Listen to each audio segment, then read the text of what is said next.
What's up les catchadites, c'est Jimbo. Et aujourd'hui on se retrouve pour le Jimbonostic des Survivor Series 2023, le dernier pay-per-view du Big Four et également le dernier pay-per-view de cette année 2023 à WWE. Parce que oui, comme pour les autres années, catchadites, oubliez TLC ou un autre pay-per-view qui pourrait arriver au mois de décembre.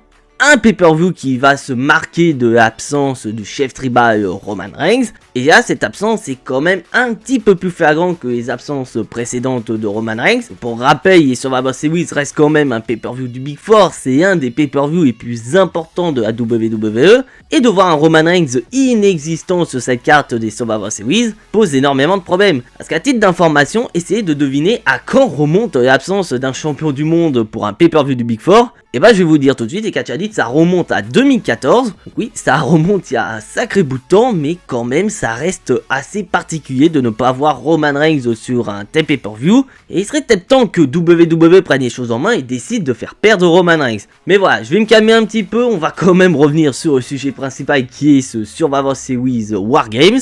Un pay-per-view qui est tout aussi particulier puisqu'avec l'annonce de retour de la vipère Randy Orton, et bah beaucoup de catchadites se posent la question pour le retour d'un autre catcheur. Parce que petit piqûre de rappel catchadites, ce pay-per-view aura lieu du côté de Chicago dans l'état de Illinois. Et qu'en plus, un certain catcheur natif de Chicago n'est plus sous contrat avec la concurrence depuis le mois de septembre. Donc est-ce qu'on n'assisterait pas à une énorme dinguerie lors de ce pay-per-view qui est le retour d'un certain CM Punk presque 10 ans après avoir quitté la fédération? Personnellement, connaissant la WWE, je serais pas du tout étonné qu'il nous fasse cette dinguerie. Donc après la question c'est que si ce retour de CM Punk est prévu par la WWE, c'est comment WWE va réussir à mettre en place ce retour de CM Punk. Je pense qu'on est tous d'accord, on va avoir le public de Chicago qui va scander à plusieurs reprises CM Punk, et que si jamais il ne va pas venir, le public va crier au bullshit. Donc pour moi, il y a peut-être quelque chose qui peut tenir la route pour un retour potentiel de CM Punk au Survivor Series. Car au moment où je tourne cette vidéo, nous n'avons que 5 matchs annoncés.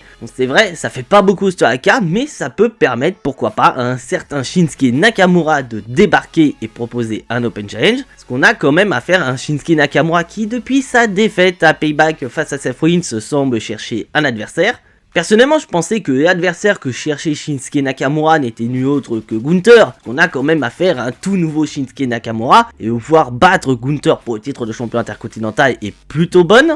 Mais Gunther a une autre rivalité et on en reparlera durant ce Jimbonostic. Et surtout que Shinsuke Nakamura place des petites phrases et également certaines prises légendaires de CM Punk. Donc on peut très bien imaginer que durant le show, Shinsuke Nakamura décide de faire un Open Challenge. Un Open Challenge qui sera accepté par nul autre que CM Punk. Un retour qui va provoquer énormément d'arrêts cardiaques pour le public de Chicago. Et voir ainsi CM Punk battre Shinsuke Nakamura et valider son énorme retour à la WWE au bout de 10 ans. Donc n'hésitez pas à me dire dans les commentaires les catchadites ce que vous pensez de ce scénario et est-ce que vous êtes hypé pour un possible retour de CM Punk à la WWE.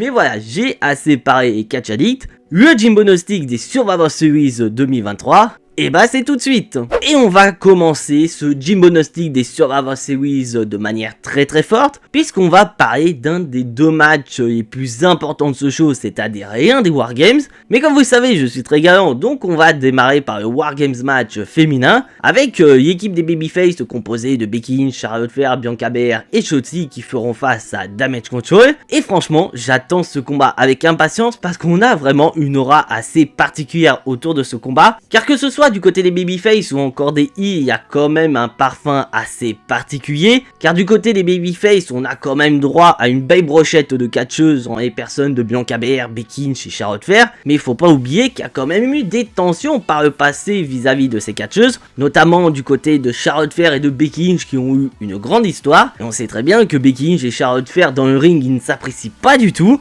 voire même en dehors du ring, elles se détestent. Et qu'en plus, faut pas oublier, catchadites, que c'est Charlotte Flair qui a demandé à Becky Lynch d'intégrer ce War Games match féminin, alors que de base, elle ne voulait pas Becky Lynch, elle voulait pas avoir affaire à Charlotte Flair. Donc est-ce que cette aura de haine qui entoure Charlotte Flair et Becky Lynch peut causer la défaite de leur équipe? Bah, personnellement, je pense que oui. Et après, de l'autre côté, Damage Control, c'est pas mieux du tout. Parce que là, tu sens que Bayley est en train de perdre le contrôle au niveau de son clan.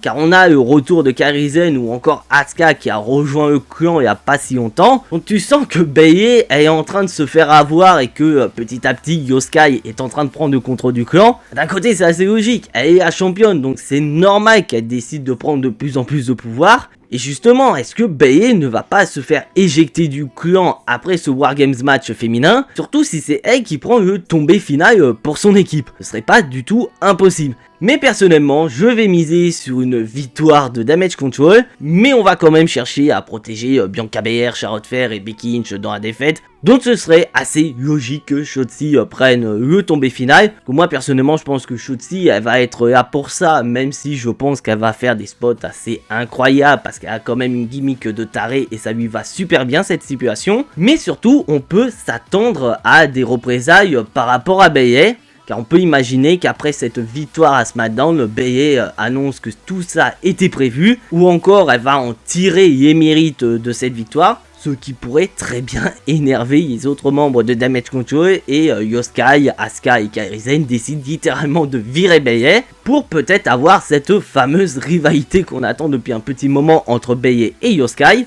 Et comme ça pourrait permettre à Charlotte Flair, Bianca Belair de pouvoir avoir leur rivalité en parallèle sans pour autant avoir le titre de championne en jeu. Allez Kachadib, maintenant il est temps de redescendre la température avec une rivalité qui va opposer Santos Escobar à Carlito et un Santos Escobar qui a tourné sur son idole Rey Mysterio. Que voilà, Santos Escobar n'a pas trop apprécié que Rey Mysterio lui vole la vedette, donc il a décidé de tourner et tourner littéralement le dos à toute la AWO. Et suite à sa trahison, Santos Escobar va régler ses comptes avec tout nouveau membre de la AWO, Carlito. Un Carlito qui n'a pas fait des retours assez ouf du côté de SmackDown puisqu'il a perdu son dernier match face à Bobby Lashley. Et de l'autre côté, tu sens qu'il y a un certain projet qui tourne autour de Santos Escobar. Parce que là, on sent qu'on est en train de retrouver le Santos Escobar qu'on a connu du côté de NXT. Un Santos Escobar qui était incroyable à l'époque, accompagné de Cruz del Toro et de Joaquim Noah qui formait à l'époque à Legado del Fantasma. Un projet Santos Escobar qui pourrait très bien croiser la route d'un certain Rey Mysterio pour WrestleMania. Et petit piqûre de rappel, Rey Mysterio a été opéré il y a de ça quelques temps au niveau d'une de ses jambes. Donc ce qui fait que Rey Mysterio va s'absenter pendant un petit moment et ce temps peut être très rentable à la WWE pour construire Santos Escobar très fort, avec pourquoi pas un Santos Escobar qui pourrait recruter d'autres personnes, notamment Angel Garza et Humberto Carrillo du côté de NXT, pour pourquoi pas former la Legado del Fantasma 2.0 pour se lancer en rivalité avec la AWO. Peut-être pourquoi pas voir un match 3 contre 3 dans le futur entre la AWO et la Legado del Fantasma 2.0. Donc je pense que vous avez peut-être deviné vers qui va pencher mon résultat final. C'est bien sûr une victoire de Santos Escobar, une victoire qui peut commencer à le construire très fort en vue d'une confrontation future contre Rey Mysterio. Pour la première fois depuis de nombreuses années, The Miz a un match de championnat pour le titre intercontinental face à Gunther. Et oui, ça fait un petit moment qu'on n'a pas vu The Miz pour un match pour le titre de champion intercontinental. Faut pas oublier que The Miz a quand même une grande histoire avec ce titre de champion intercontinental, notamment face à un certain Dolph Ziggler. Et malheureusement, désolé pour ceux qui sont fans de Dolph Ziggler, vous ne verrez plus cette rivalité là. Et surtout qu'on a affaire à un The Miz qui a tourné face récemment et un The Miz qui est animé par une seule chose, c'est de devenir pour la 9e fois de sa carrière champion intercontinental, lui permettant de détenir le record en compagnie d'un certain Chris Jericho. Et de l'autre côté, on a un Gunther qui sous-estime totalement The Miz. Et d'un côté, je peux entièrement comprendre parce que The Miz n'a pas un bilan très positif pour cette année 2023. Mais voilà, Gunther, faut quand même qu'il fasse attention parce que s'il sous-estime trop The Miz, bah il peut très bien se brouiller les ailes et perdre son titre de champion intercontinental du côté des Survivor Series. Et d'un côté, Kachadit, est-ce que ce serait peut-être pas le bon moment pour que Gunther perde son titre de champion intercontinental? Parce qu'on est tous d'accord, Gunther c'est un futur main eventer. Il a largement ce qu'il faut pour être un champion du monde à la WWE. Mais il y a un problème par rapport à Gunther. C'est qu'il est le champion intercontinental. Bon, ok, Gunther, son règne de champion intercontinental, il y a rien à dire, il a su redonner des couleurs à ce titre de champion intercontinental qui en avait cruellement besoin, mais voilà, avec Royal Rumble qui va arriver à grands pas, est-ce que ce serait peut-être pas le bon moment pour que Gunther perde son titre intercontinental pour pouvoir se diriger vers des objectifs beaucoup plus grands, avec pourquoi pas une victoire du côté du Royal Rumble, parce que pour beaucoup de catch addicts, et moi également, Gunther fait partie de mes favoris pour remporter ce Royal Rumble 2024, et une victoire qui peut-être diriger vers un match de championnat contre Seth Rollins du côté de WrestleMania. Donc est-ce que le Miz sera finalement l'élu pour mettre fin à ce règne légendaire de Gunther en tant que champion intercontinental ? Non, mais il est temps de retourner à la réalité, catch addict. Ah non, pas du tout, le Miz, il va pas remporter des combats face à Gunther. Si personnellement je devais miser sur un catcheur pour venir à bout Gunther du côté de Monday Night Raw, bah moi je mettrais une carte sur un certain Bronson Reed. Parce que oui, il faut quand même lancer les autres catcheurs, et Bronson Reed a clairement le niveau pour venir à bout de Gunther et de devenir champion intercontinental, qui pourrait très bien arriver d'ici les prochaines semaines en weekly. Rhea Ripley défendra son titre ce samedi face à une certaine Zoey Stark. Une Zoey Stark qui est clairement sur une énorme montée, parce qu'on est parti quand même d'une Zoey Stark qui était l'élève de Trish Stratus, à une Zoey Stark qui est vraiment ultra badass, qui pourrait très bien venir à bout de Rhea Ripley du côté des Survivor Series, parce que Rhea Ripley a d'autres chats à fouetter et ne prête pas du tout attention à son titre de championne ou encore à sa challengeuse, qui pourrait poser énormément de problèmes pour Rhea Ripley. Non mais sérieusement, sans déconner, vous croyez sérieusement que Rhea Ripley va perdre son titre de championne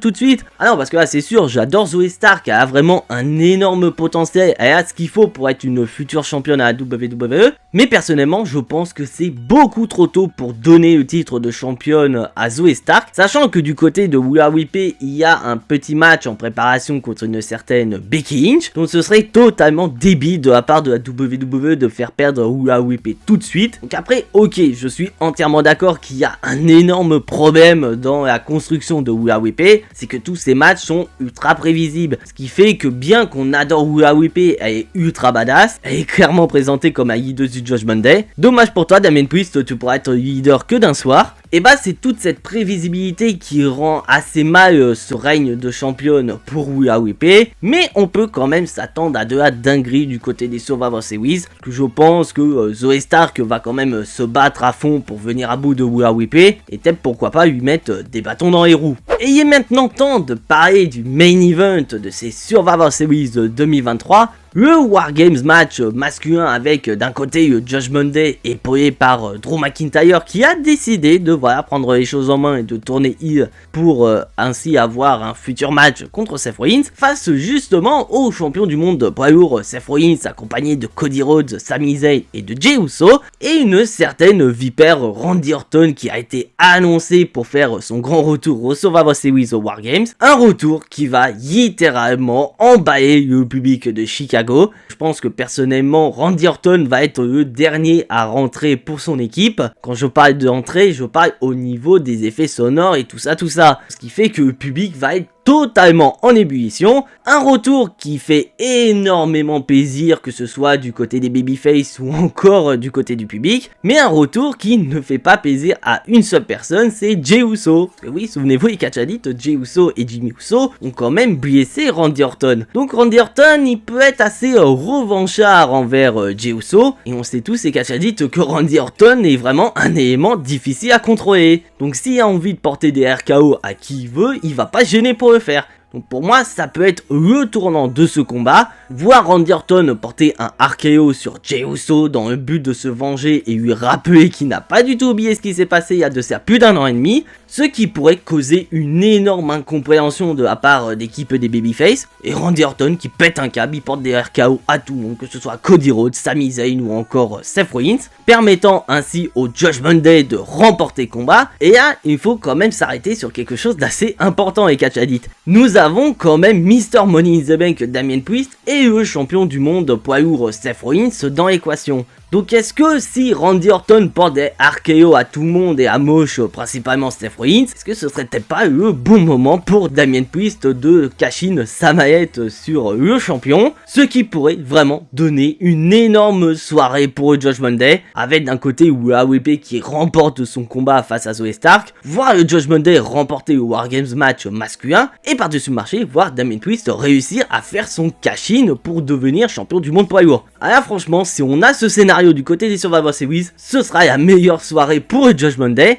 et personnellement je pense que ce n'est pas impossible. Donc vraiment un War Games match masculin que j'attends avec impatience, et clairement WWE ils ont les cartes en main pour faire en sorte que ce War Games masculin soit une dinguerie, et j'attends avec impatience. Dites-moi dans les commentaires si vous êtes hypé pour ce War Games match masculin. Avant de terminer cette vidéo et catch addict, j'ai décidé de consacrer les 60 prochaines secondes de cette vidéo pour vous expliquer pourquoi je n'étais pas présent ces derniers temps pour vous faire des vidéos. Parce que c'est vrai qu'à la base j'avais prévu de faire beaucoup de vidéos parce qu'on est quand même sur la dernière semaine des Survivor Series War Games. J'avais prévu à l'origine de vous faire la review de WoW ce mardi. Malheureusement, je n'ai pas pu le faire et je pense que vous êtes en droit de savoir pourquoi je n'étais pas présent cette semaine pour faire des vidéos. Car si vous me suivez sur les réseaux sociaux, je pense que vous êtes tous au courant. Ce lundi 20 novembre, j'ai été obligé d'euthanasier Ce lundi 20 novembre, j'ai été dans l'obligation de faire piquer mon chien. Mon chien